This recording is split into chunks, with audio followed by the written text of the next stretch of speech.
Sanam ko sagun johar, asar binti onore putira onore nyilabo. 6 number onore re mina okacho happen.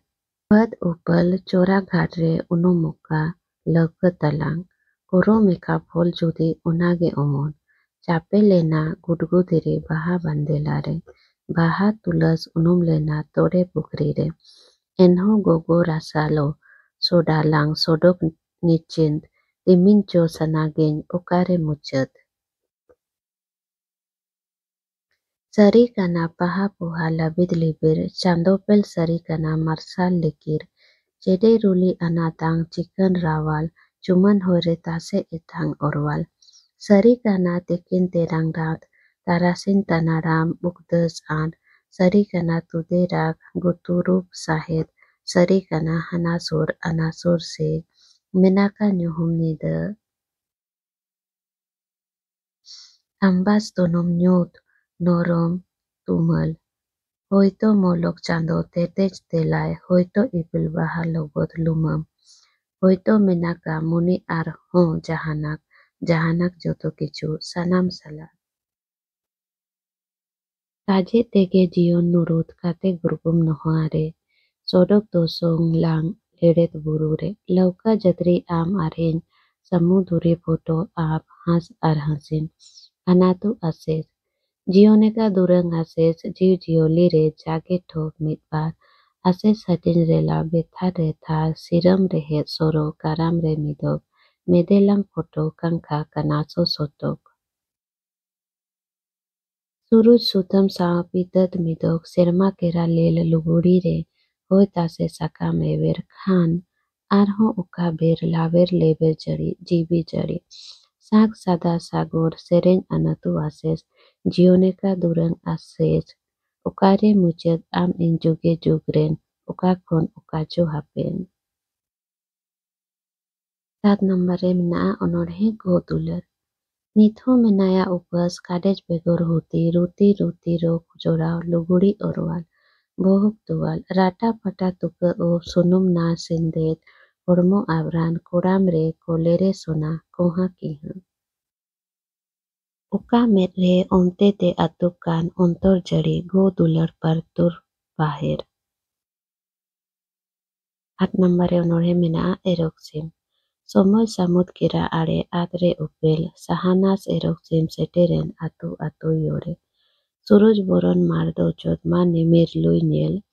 Be parom ti yakat vordan faknak yore. Chario sen chemel chirgal atare lagit gedo. Darame lagit joto kirahit. Jiu kan ruk kan manusir jon kan soboy pirit.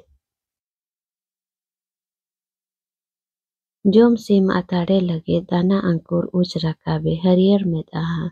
Dana angkur uch rakabe. Janga kera duri kaha atal baha ma gangalet baha. Ujay somol nirola. Dare ekwer sakam chawar. Koi jonge fol somphola. Tanaba somol chasa chirgal chas abad kate hormo mayam jiwi lagaite.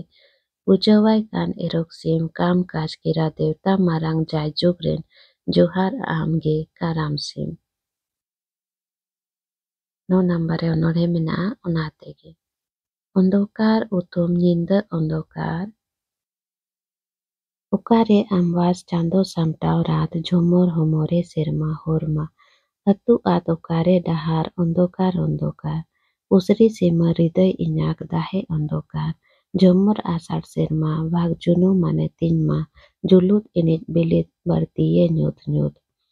Badayan ondokar parok pokka dahar nyamuka ente. Lakap ay chando jhalmal sona sikri tunutang.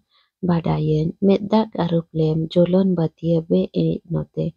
Ini joka bag juno basi nyamuka dahar rasi. Ondokar paromuka nyapa mamnya. Nate ge jhumor asar ninda kol akadam. Nungka ge dayatam. 10 number onore mina bhorsatin. Apu hara kera duda hahangkar gitil gurlaw. Bahara dawa kega nin marang sirma inyak. Eset marasal ukajo purukan.